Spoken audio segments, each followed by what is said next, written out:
Order à l'ordre.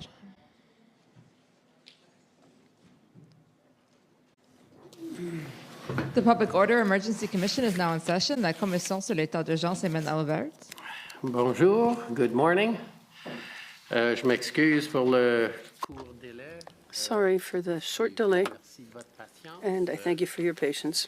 I apologize for the short delay, but I think we're ready to go. Thank you, Mr. Commissioner Shantona Chaudhry, for the commission. Our witness this morning is Deputy Prime Minister and Minister of Finance, Chrystia Freeland. Good morning, Minister Freeland. Good morning, Ms. Chaudhry. So will the witness be sworn or affirmed? Madam Deputy Prime Minister, will you swear on a religious document or do you wish to affirm? On a religious document, We have the Bible, the Quran, or the Torah available. I have my Bible. For the record, please state your full name and spell it out. My name is Chrystia Freeland, Chrystia, Freeland, Freeland. Do you swear that the evidence to be given by you to this commission shall be the truth, the whole truth, and nothing but the truth, so help you God? I do. Thank you. Good morning again, Minister Freeland. So we'll just start with a little bit of the usual housekeeping, which is you recall sitting for an interview with Commission Counsel on September 5th? I do. Okay. And you'll recall that after that interview, Commission Counsel prepared a summary of the interview, I do. and you've reviewed that summary and can confirm that it's accurate? Yes. Okay, thank you. Mr. Clerk, for the record, that's WTS 6078. No need to pull it up. So, Minister Freeland, I'll just ask you to start by describing your dual role as, on the one hand, Minister of Finance, on the second hand, Deputy Prime Minister. The first is probably fairly well understood. The Deputy Prime Minister aspect may be less so. Okay. So as Minister of Finance, I'm responsible for Canada's federal finances. I think that role does also include a broader responsibility for the economy as a whole. One of the principal jobs, which is relevant to our discussion today, one of the principal jobs, obviously, of the Department of Finance is preparing a budget every year. That budget is presented in the spring. My second role is as Deputy Prime Minister. That is a more loosely defined role. I would say it means I'm available to do whatever the Prime Minister needs me to do. I maybe am especially involved in areas where I have a particular background or knowledge or expertise. Today and during the period that this covers, that would certainly involve Ukraine and Russia. And I think it does often involve my past as a trade minister and my involvement in the negotiation of the new NAFTA. And then maybe the final thing worth mentioning is, largely, being the finance minister is a big and consuming role, particularly when a budget is being prepared. Being deputy prime minister as well, I feel a particular responsibility when an issue emerges as being of sort of overwhelming national significance, even if it's not specifically in my lane, to start getting involved. To lean in, essentially, to... Yeah. Well, that leads fairly nicely into my next question, actually, because that dual role you had as Minister of Finance and as Deputy Prime Minister puts you in a unique position to tell us a little bit about the context in which the events that are before the Commission, the Freedom Convoy and the protests occurred. So we spoke about this a bit in your interview, and I'm hoping you can situate in context from your unique perspective what was going on. Okay, well, I'll try. I'll mostly focus on the economic and financial perspective because that was largely my focus. So all of this started to happen at the end of January. And it's worth bearing in mind, as I said, we were preparing the budget at that point. We were sort of deep in budget preparation mode. And that means that the Department of Finance, I personally, Michael Sabia, we were all really focused on where is the Canadian economy right now and what is our path forward. And I think it's worth reminding people that it was a really challenging time for the Canadian economy. COVID was still very much with us in January. In Ontario, there had been lockdowns, there was virtual school. So we still had COVID with us. We could see beyond it, and we could see that the time was coming to go from a COVID lockdown, really emergency government support for the economy situation, to reopening the economy and doing everything we could to achieve a soft landing for the Canadian economy after the trauma of COVID, the COVID lockdowns, the COVID recession, the economic trauma.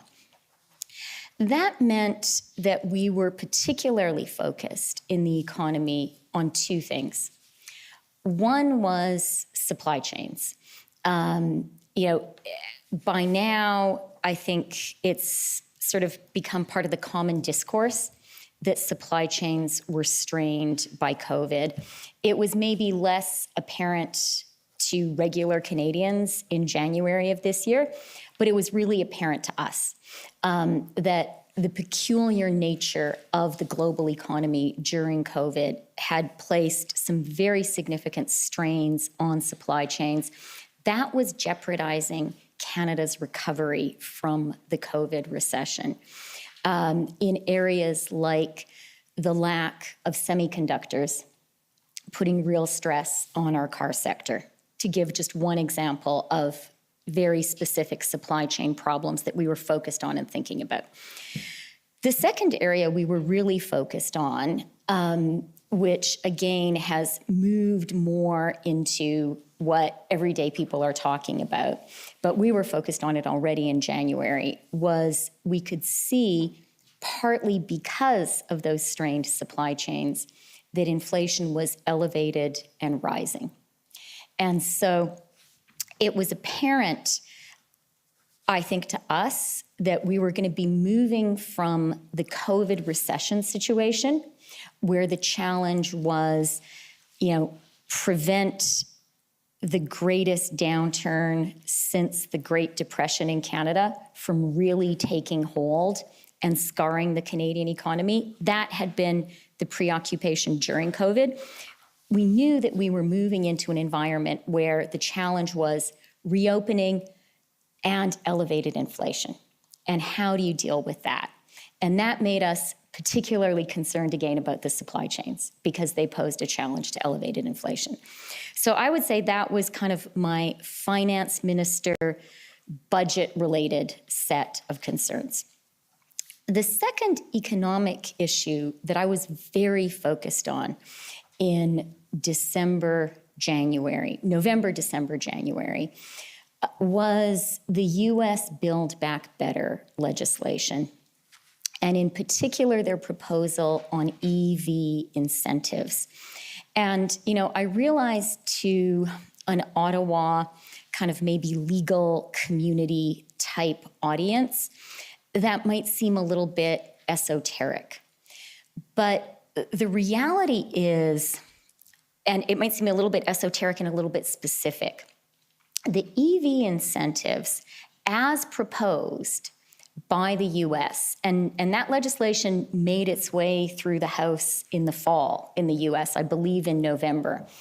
That legislation as proposed would have been completely devastating to the future of the Canadian car sector.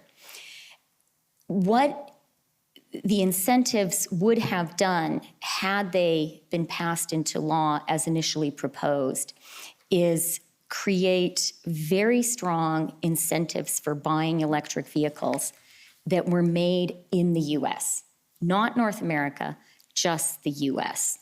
And EVs, that's a nascent industry, right? We're just shifting to the production of EVs. Imagine if you are a car company, and all the car companies that produce cars in Canada operate on both sides of the border. Imagine these powerful US incentives are put in place, but they only apply to EVs and batteries made in the US. Are you going to build anything in Canada? Are you going to put any of those production lines in Canada? And the answer is you wouldn't have. And, these incentives, frankly, were quite intentionally designed to drive all of the building of the new fledgling EV industry into the US only, and to create a powerful economic disincentive to build any of that in Canada. That would have been a disaster for us because EVs are the cars of the future.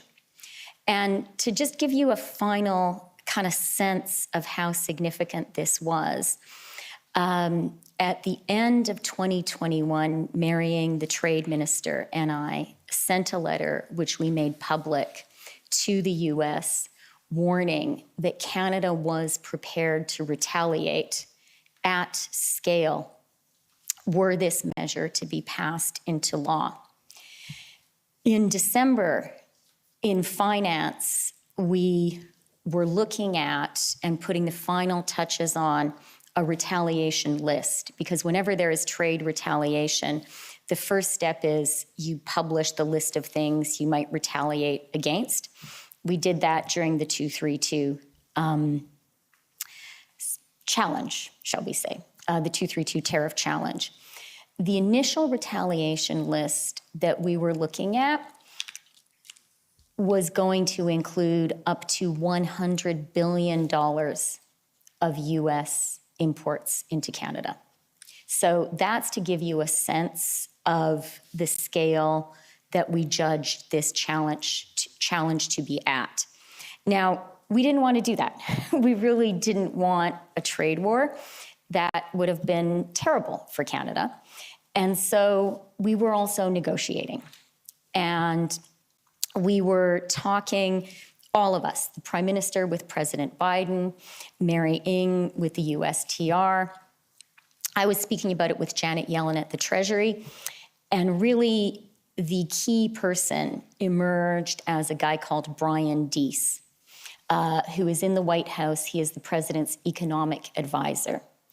And what we were trying to persuade Brian Deese of is the idea that, look, we understand that you want incentives for electric vehicles. We believe in that too. We also believe in the green transition. We understand that you want US workers to benefit from these incentives. But our car sector is very, very closely interconnected.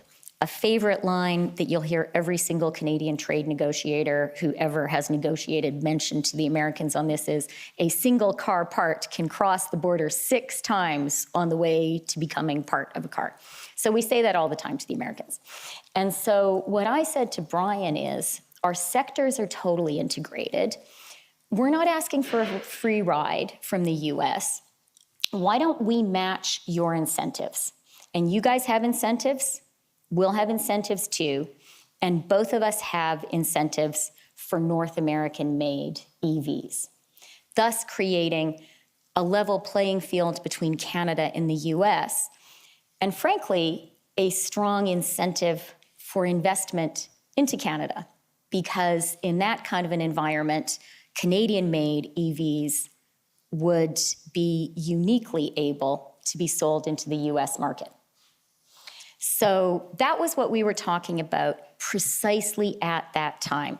And in the month of December and January, we were drafting these ideas. My department was working on it, and I was sharing them with the Treasury and with Brian Deese. And actually, at the very end of January, my department prepared for me a sort of yet another iteration of this sort of DEACE note on how can we coordinate. So that was sort of a second direction of economic concern. I would even say anxiety. We knew we had to make this work, coming at exactly that time. And then the final thing, which was more maybe a deputy prime minister area of focus, was Russia and Ukraine. The war hadn't started yet, but we and our allies started to get intelligence in December and in January that Russia could well be preparing to invade Ukraine. I was briefed directly at the beginning of January that the judgment was this could really happen. And again, it's happened now, so we might not fully remember how astonishing and horrifying that thought was before it actually happened. It's horrifying now too, of course. So, you know, that was a very big deal. I learned about it at the beginning of January, and the threat just kept getting greater and greater and greater. I believe NATO troops were put on alert at the end of January. And then I think the US took this extraordinary step of declassifying its intelligence about Russia's plans in early February to kind of alert everyone. And I was also involved at the finance minister level, working with other finance ministers, talking to the Ukrainians about putting together sort of preemptive sanctions. If you think back to that time, the idea was we would be very explicit with Russia about the sanctions that would snap in the event of an invasion. So we were working on that. So that was kind of a third area I was very aware of. I thought then, and I think today, that Russia's invasion of Ukraine, which of course did ultimately happen, is the biggest challenge to Canada's national security since the Second World War. I think it's a very serious attack on Western democracies, on the rules-based international order. I took it seriously then, and I believed it was really important for Canada to be in a strong position to be able to respond. Okay, there's a lot to unpack there. There was a lot going on. Fair enough. In the interest of time, I'm just going to go over a couple of points and then move on. But so the last point you raised was what was going on in Ukraine. You saw a link to that and Canada's national security. So that link may not be obvious. It's something that's going on in the other end of the world. So what do you mean by that? That would be a risk to Canada's national security. Well, Vladimir Putin's invasion of Ukraine is the first time that one internationally recognized state has tried to conquer or seize the territory of another since the Iraqi invasion of Kuwait. It's a very grave violation of what I think is one of the greatest accomplishments of the post-World War II international order, which was, you know, a basic understanding that internationally recognized countries don't invade each other and seize each other's territory. Now, that has not been perfectly honored, but if you compare the entire post-World War II period with all of human history prior to that, it's a huge change. And that has hugely enhanced the security of every country in the world. So that's number one. Number two way that Canada's security is threatened, but I think the Allied response has been strong and has strengthened Canada, is I absolutely believe that one of Vladimir Putin's war aims, you know, his principal objective is to crush Ukraine, to take it over, to crush Ukrainians as a people, and to replace the democratically elected government, to make it a puppet satrapy. But he has another objective, which is to show that dictatorships work and democracies don't. There is a broader goal he has in mind, and that is, I believe, in his view, because he wants that demonstration effect. He wants to show Russians, you might not like that much how things work here, but we're better than those, weak, feeble, pathetic Western democracies. That's sort of the message he wants to communicate with what he perceives to be his own strength. And his success, were he to be successful, I absolutely believe would weaken Western democracies writ large, including our own. Okay. That's, I think, helpful context for if you'll agree with me, for what was in your mind, essentially, as the convoy arrived in late January. You've said that dovetailed, basically, with your negotiations on the electric vehicle incentives. And in the chronology, you can appreciate this is the second last day of the commission's testimony. So we've been through a lot of the chronology of what happened in those early days. And I want to focus with you this morning on your specific involvement. And I think you've expressed to us in the interview, and you may agree or you may not, but you started to become very actively engaged in this file, in this matter, around February 6th, around the second SSE meeting. Does that ring a bell? That's the second weekend, right? Is that the Saturday or the Sunday? That would be the Sunday. Okay. Yes, that's true. And that's kind of consistent with how I was describing my role. So I would sort of say up until that point, I was pretty much heads down. We have the budget. Budget is sort of 90% of the focus.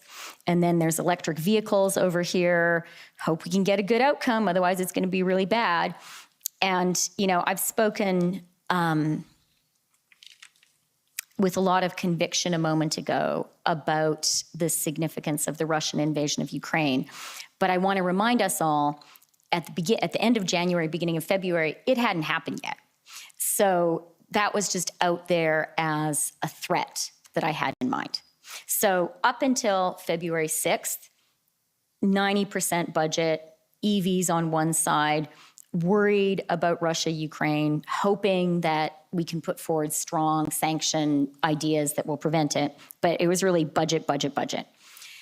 But then the second weekend of the occupation happened. And I started hearing, particularly from business leaders, that this was starting to be an area of concern. And so I did attend that committee meeting. And then as that week went on, I became more and more and more involved. Okay. And just to clarify, you wouldn't normally attend an SSE meeting, is that right? No, But you not have at all. A standing invitation as Deputy Prime Minister? The finance minister has I think they call it an ad refio member. The finance minister can attend any cabinet committee meeting that she or he chooses to attend. So on February 6th, you sort of invited yourself. I think my colleagues also thought it would be good to have me there. Fair enough. Okay, so soon after that, on February 9th, your department produced an options memo. And Mr. Clerk, if we can just pull that up quickly, it's SSM.can 403764.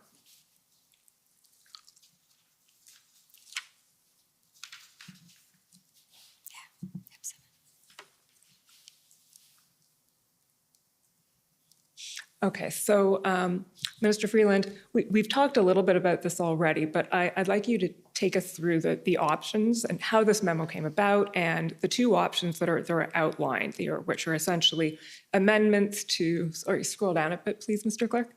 The first option that's outlined until you get to, there we go. So would be potential amendments to the PCML TFA Act, and then if we scroll down beyond that, you'll see amendments to the Bank Act. So can you tell us how you perceived these options, how the memo came about, and what you did with this information afterwards? Sure. And I think, so this was on the 9th, which is the Wednesday. I believe that's Right.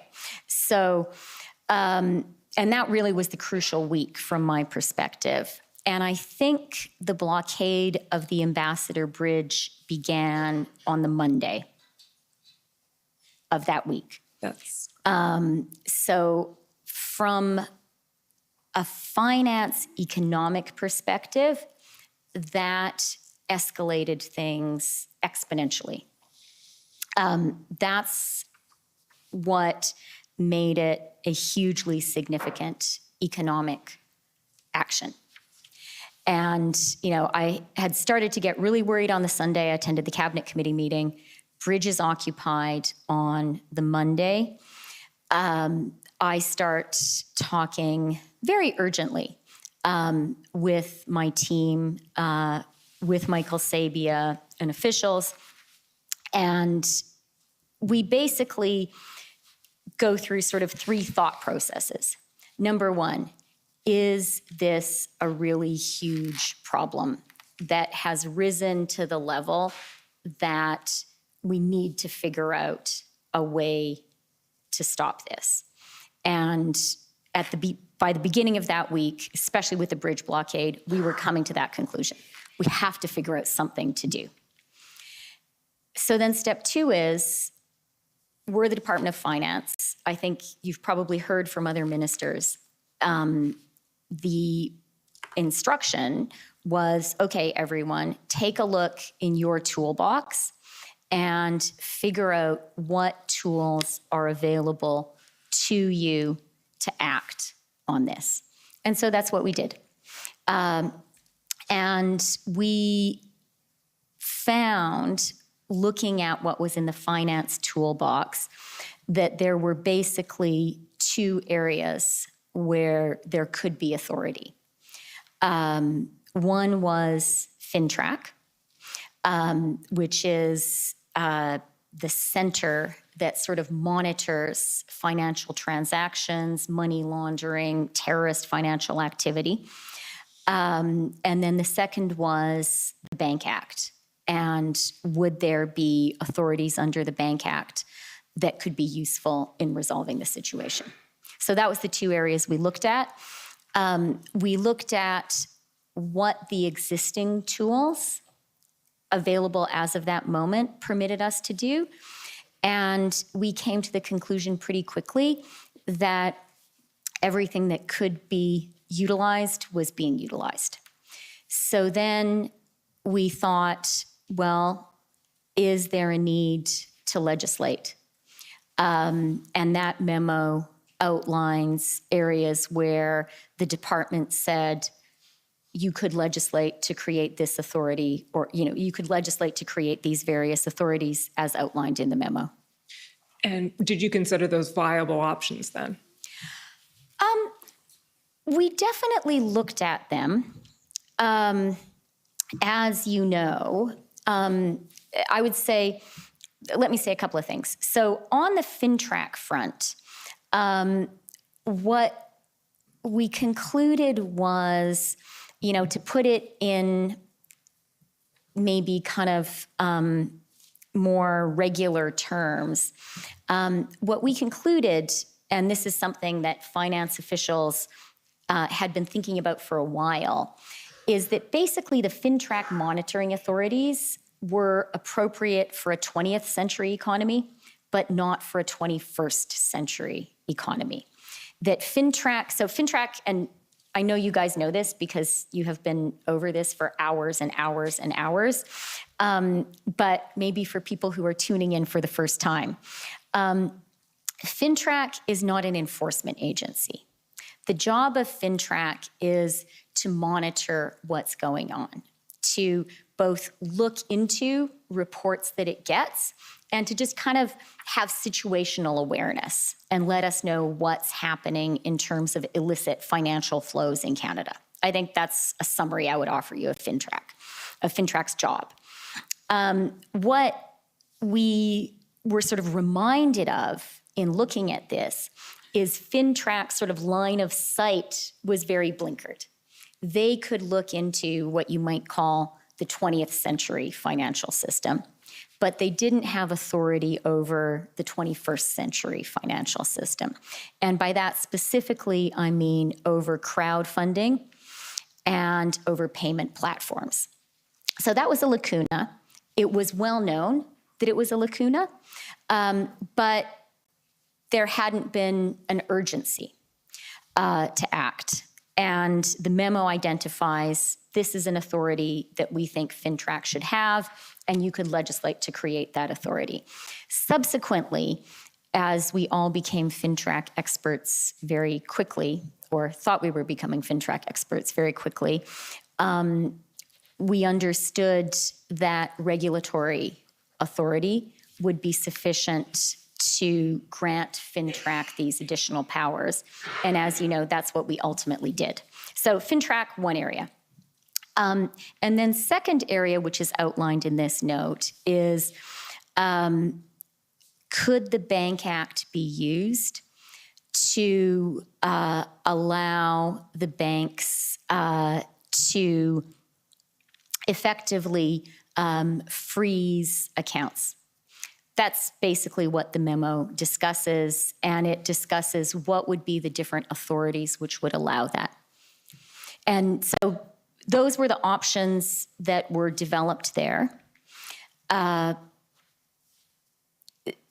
Maybe the final point worth mentioning with regard to that memo is in terms of a legislative path, what we understood was it takes a long time. And look, it's a good thing that it takes a long time for legislation to be passed in Canada, even when we're working really together and urgently and quickly. And an example, just this fall of Parliament coming together, understanding an urgent necessity and passing legislation was the bill that granted us the authority to double the GST credit, which we proposed as soon as we returned from the summer recess. It gained all party support, and it speeded through. And we proposed it in the middle of September, and we got the first checks out to Canadians on November 5th. In parliamentary legislative time, that is a sprint. And that was good because we know that Canadians need inflation relief. But that's really, really fast from September 19th to November 5th.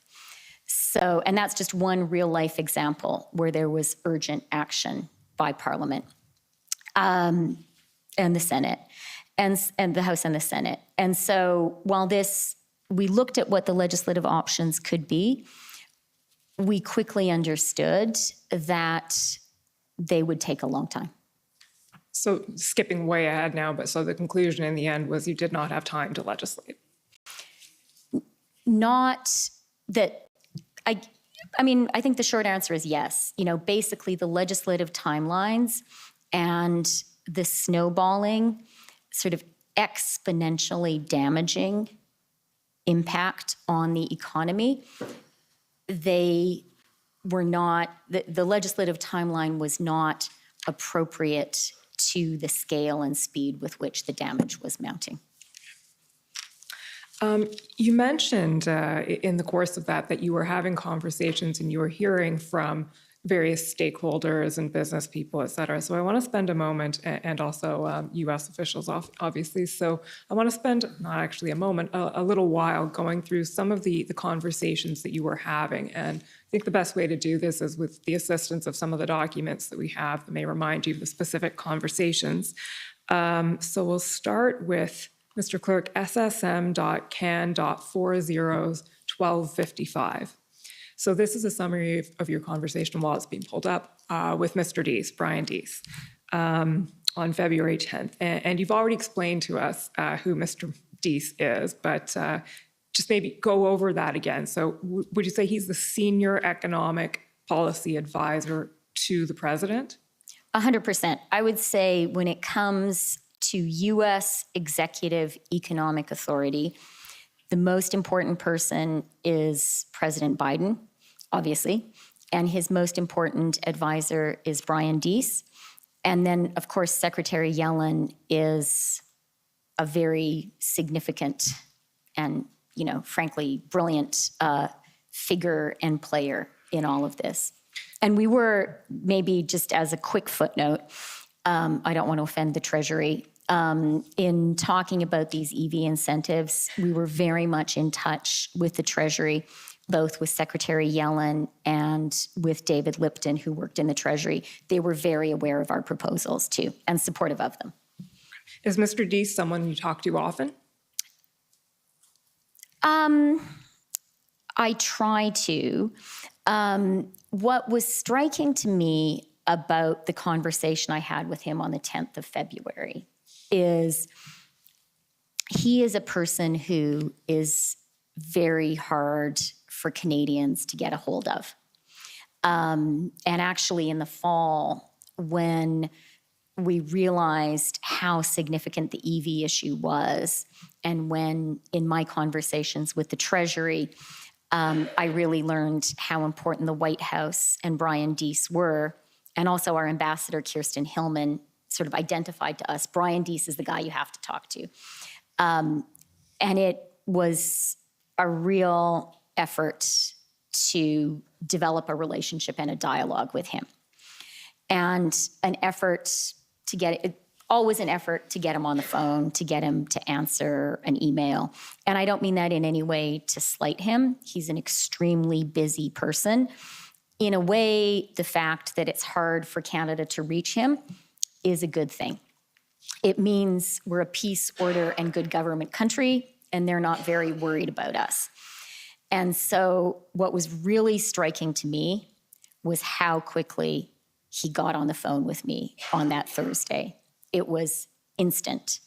And while in some ways, that was, as a practical matter, that was good, but it gave me a measure of how worried the White House was about this.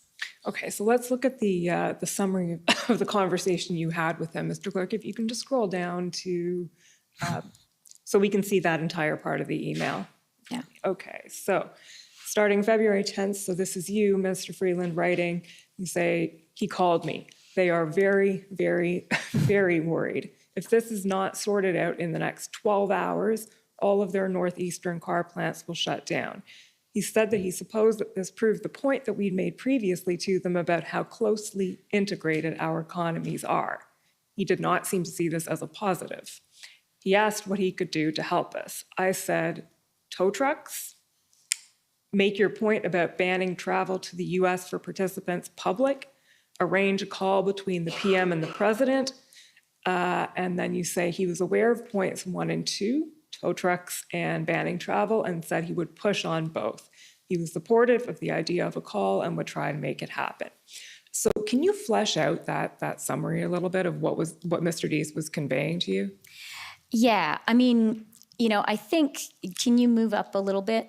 Just, I think the point, the second sentence, he said that this proved the point about how integrated our economies are, and he didn't seem to see this as a positive. He brought that up. And you have to kind of bear in mind, I have been bugging the guy, and Canadians have been nagging Americans since the fall. And we've been saying, guys, you don't understand Canada. You don't understand how integrated our economies are. This approach you're taking to the EVs, it's completely counterproductive for you because we work so closely together. Those parts, they cross the border 6 times. We've been saying this over and over. And so he comes back at me and he says, yeah, okay, you've made the point. We get it. And it was a surprise to him, actually, the extent to which their car industry was dependent on the trade with Canada. But that was a dangerous moment for Canada, I felt. Very, very dangerous. Because the US then and now, as part of their own soft landing from COVID, something that is happening there is a real move to protect the supply chains of the United States. The same supply chain challenges I was talking about earlier as affecting Canada affected the US. And I think we have all seen a very strong push this year by Americans to insulate their supply chains, particularly from China. I'm very worried about the semiconductors, but more broadly, COVID brought alive to them the vulnerability of their supply chains. And this was so worrying to me because I could see, really for the first time ever, the Americans having this amber light flashing in Canada. And this amber light that said to them, you know what? The Canadian supply chain could be a vulnerability too.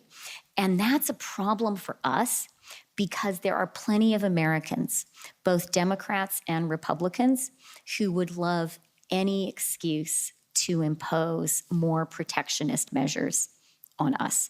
So that line to me, it jumped out at me. It made me really, really worried. And I really understood at that point that the danger wasn't just the danger of it wasn't just the immediate damage. It wasn't just the immediate harm. It wasn't, this plant loses 4 days of operation. The danger was, were we in the process as a country of doing long-term and possibly irreparable harm to our trading relationship with the United States? And it's also important to understand that our trading relationship with the United States, it's not just about Canada-US trade. It's about Canada's attractiveness as a destination for all foreign investments. Japanese car companies invest in Canada because of our trading relationship with the United States. So that one conversation was a seminal one for me, and it was a moment when I realized, as a country, somehow, we had to find a way to bring this to an end.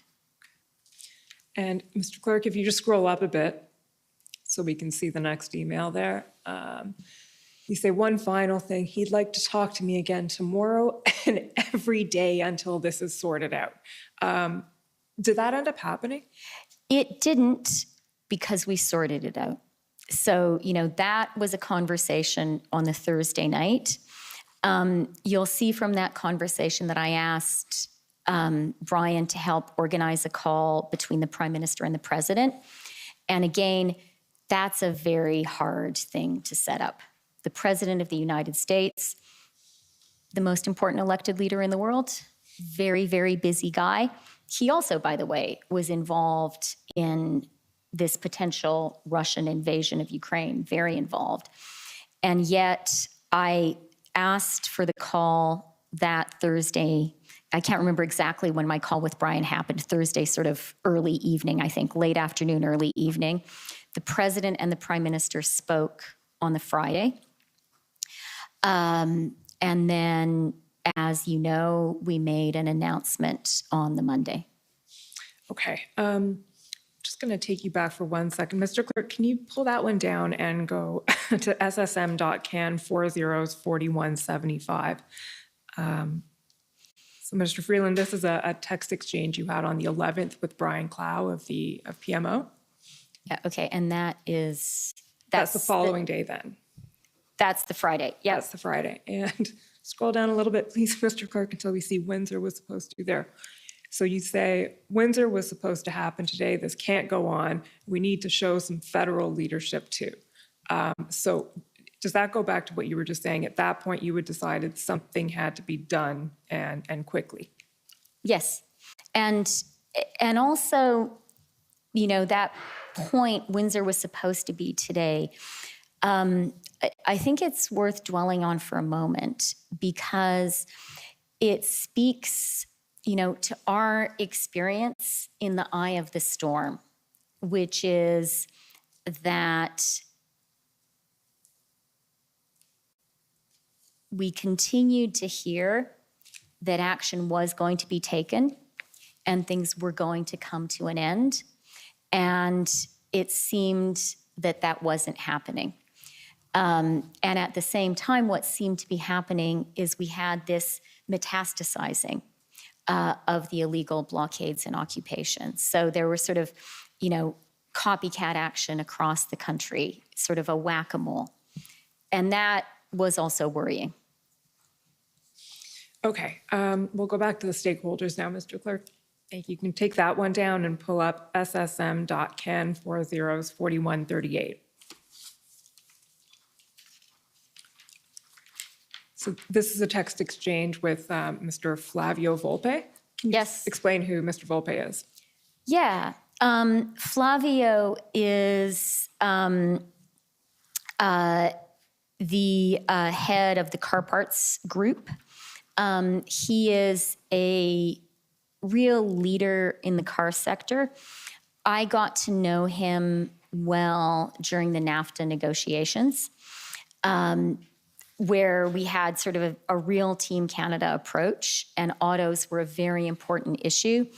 And so Flavio and his constituent companies and the trade negotiators and I worked really closely together on the specifics of the deal. And Flavio also, significantly, I think, for this exchange, Flavio was very aware of the EV issue. And if I have seemed to you guys today to be kind of weirdly obsessed with EVs and US EV incentives, I would urge you to spend 5 minutes talking to Flavio, and you will understand how really kind of life or death for the car sector it is. So he was very, very steeped in all of these issues. Okay, so if we just look at the text exchange, he says to you on the 9th, this is the Ambassador Bridge debacle is embarrassing. And then you say, let's talk tomorrow. I would love to get your ideas. I'm worried too. So the text then skips to February 14th, but we don't necessarily need to go. Well, actually, let's go there. So this is at the point, I guess, where the Emergencies Act has been involved, and you say, express to him, I know how devastating this has been, and it's been determined that we need to take strong action. We didn't save NAFTA only to have it undermined. Can you tell us about the conversations you had sort of in between these texts?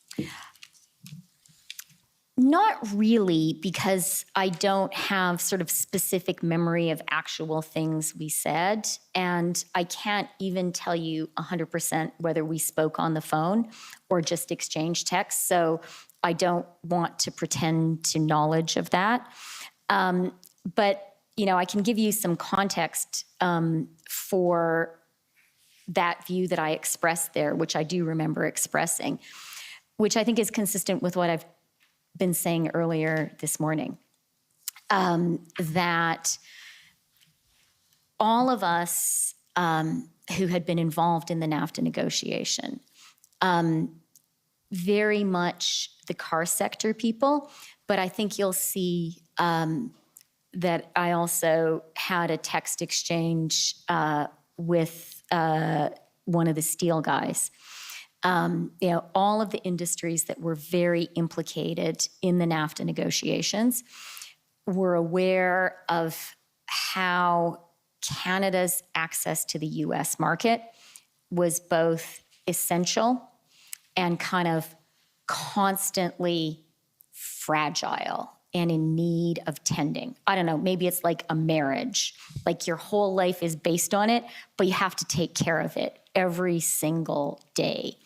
And these people whose jobs, whose livelihoods depended on it, really understood that. And I'm aware as I'm speaking that this might seem esoteric to lawyers.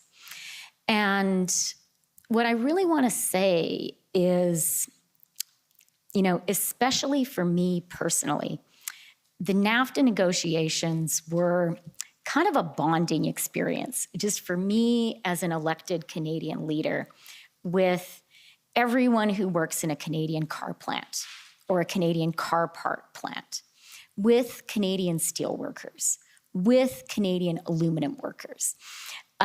with people in Regina who make pipes. I knew during the NAFTA negotiations, their jobs were on the line, and they knew it too. And all of those people across Canada, they were so great. Like, they were prepared for Canada to take a strong position. They were prepared for the US president to insult us. They were prepared for us to take really strong retaliatory actions against the 232 tariffs, because they knew how important it was for them and their jobs and their lives. And what that text exchange with Flavio represents is me sharing with him something I know he felt too, which is this really important market access that we managed to secure just a couple of years ago. It's constantly under threat. Witness the EV incentives. And it's under threat right now, and we can't let Canada be devastated this way. Okay, you mentioned one of the steel guys. Would that be Alan Kestenbaum? It certainly would. Okay, well, let's pull up then SSM.can 40's 4171. This is a text exchange you had with him on the 11th. And what he has to say is a little bit different, I think. So it's worth going through.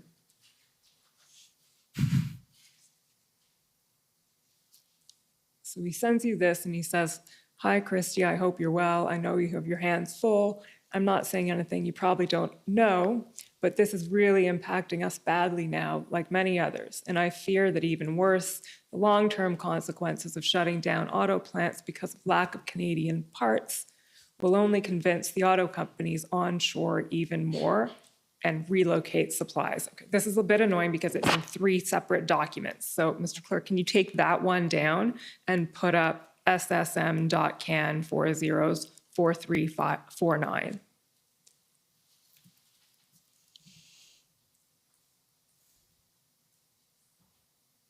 Record time. Okay, so that's a continuation of the text. Relocate supplies and our customers to the USA. I know it sucks politically to back down and reverse course, but it does really pay to carry on the policy, or does it really pay, to carry on the policy in support of a mandate for a vaccine that doesn't prevent the spread of Omicron and which seems to be vanishing naturally anyway. Moreover, this could create a resurgence of the right wing, just like it did in America. Anyway, I know this is a massive headache for you, but it could be solved by retreating and letting it fade away from everyone's memory. Just sharing my views, hoping the spreading disruption gets resolved quickly. Okay, and then the next one, Mr. Clerk, is your response, which is SSM.can 40's 4170.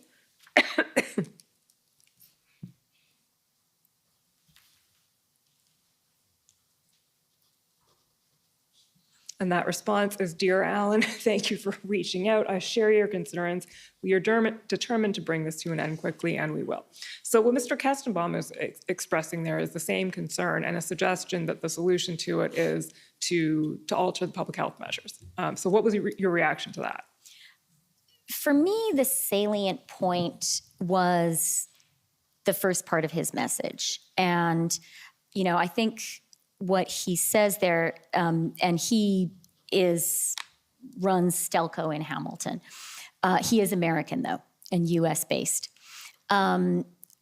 What he was saying at the beginning about onshoring and relocating to the US, that's what I was talking about earlier today.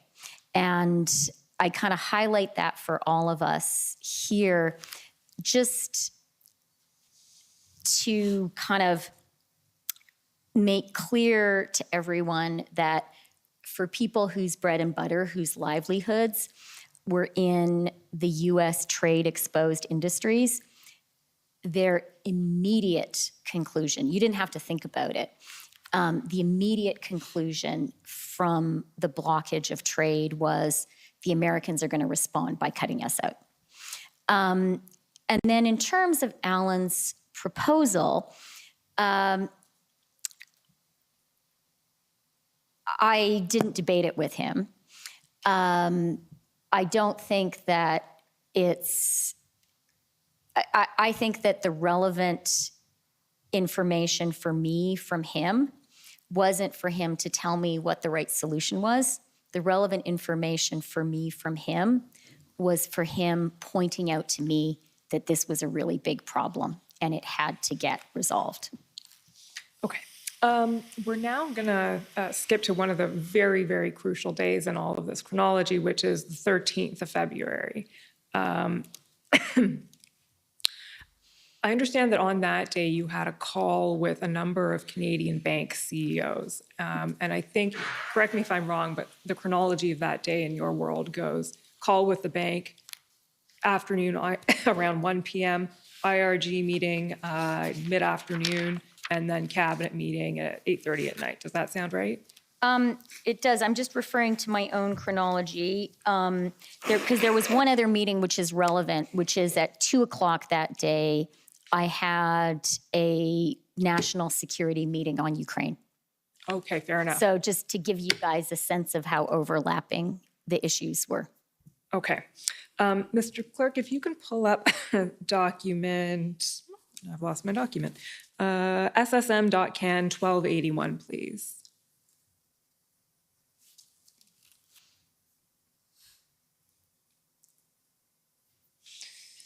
Okay, so we're on the 13th now, and this is an email from Meredith Tyler? Tyler Meredith. Tyler Meredith, I'm sorry. Can you tell us who Tyler Meredith is? He doesn't work in my office anymore, but I think his title was strategic policy advisor, a senior policy person. Okay. And he writes, in the timestamp of this email, it's that wonky Greenwich Mean Time thing, so that means around 11:30 in the morning, I believe. He writes, "Hi, Chrystia. Everyone is confirmed for 1 p.m. A list of CEOs is at the bottom of this email. A couple of points of background for the call. The institutions are all aware we convened a call with the Canadian Bankers Association earlier this week just to check in on whether they had any advice for us in light of recent events. The message from industry, mostly speaking that probably means from their legal counsel at the time, was we've got this under control and generally feel comfortable with the current regime." Then he says, privately, certain banks have proactively said that it might be worthwhile looking at bringing in platforms under AML, that's anti-money laundering, proceeds of crime, limiting access to payment processors. And then the last bullet is we haven't given them any indication about what's under consideration. So in all of that, it's actually the first bullet that I want to focus on most, which was this message that what had been heard from industry prior to this was, we got this, it's under control, we're comfortable with what's happening. Is that something that you were aware of, that you heard before? So I mean, this was an extremely busy time that week. Tons and tons of stuff was happening. I had a lot of information flowing through my phone and my inbox. And I can't confirm one way or the other whether I read this specific note from Tyler. So I can't comment on this specific email. What I can say is that weekend, and you've seen sort of the disclosure of all of the messages that I sent and things I wrote down. What I can also say is that weekend, and I can't tell you the specific times, I had 2 one-on-one phone calls with bank CEOs, with the CEO of BMO and the CEO of TD, I believe at their request. That was unusual. I do, sort of as a matter of course, meet with the bank CEOs as a group every 6 months. And obviously, they can and should have access to me, like they should be able to meet with me. But it usually takes a while for people's calendars to work and for the meeting to be arranged. And it's highly unusual for them to want to talk to me on a weekend. So that was significant to me that they wanted to talk to me on the phone. I spoke to both of them. I am pretty sure, well, 90% sure I spoke to both of them before this call at 1 p.m. on Sunday with all of the bank CEOs. And each of them expressed a high degree of concern about the damage being done to Canada and the Canadian economy, which was then reflected in the group call. Okay, so let's have a look at that group call now. Mr. Clerk, it's SSM.can 408766.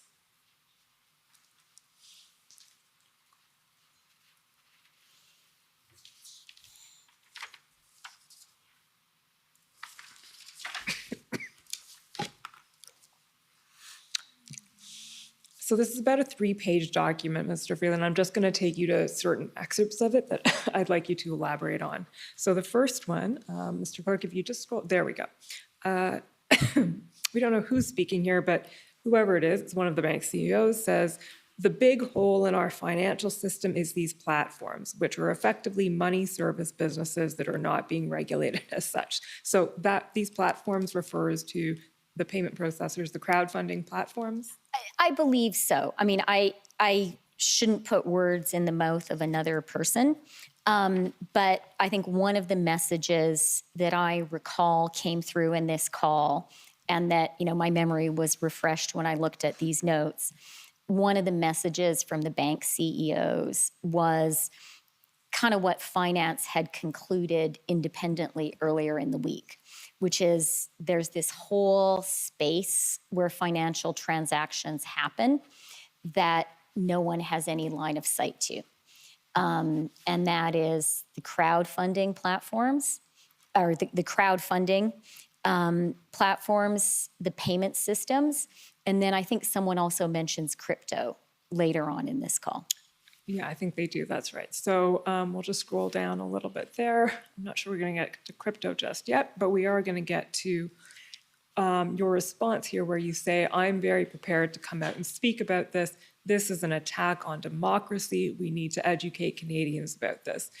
What do you mean by this is an attack on democracy here? So I was responding specifically to one of the CEOs whose bank had acted to freeze an account based on, this was prior to the invocation of the Emergencies Act. It was based, as that note shows, on what the bank's anti-money laundering systems detected. And based on that, the bank rightly acted. What was a concern for me, and this did shape how we acted, was the banks being blamed for taking this action. The banks being seen as choosing to do it, as having the agency. And it was particularly a concern. And you note the mention of Fox News. The thing you have to remember about Canadian banks is many of them are significant banks in the United States as well. They are big players there, and some of them trade under their Canadian names. And so they were in jeopardy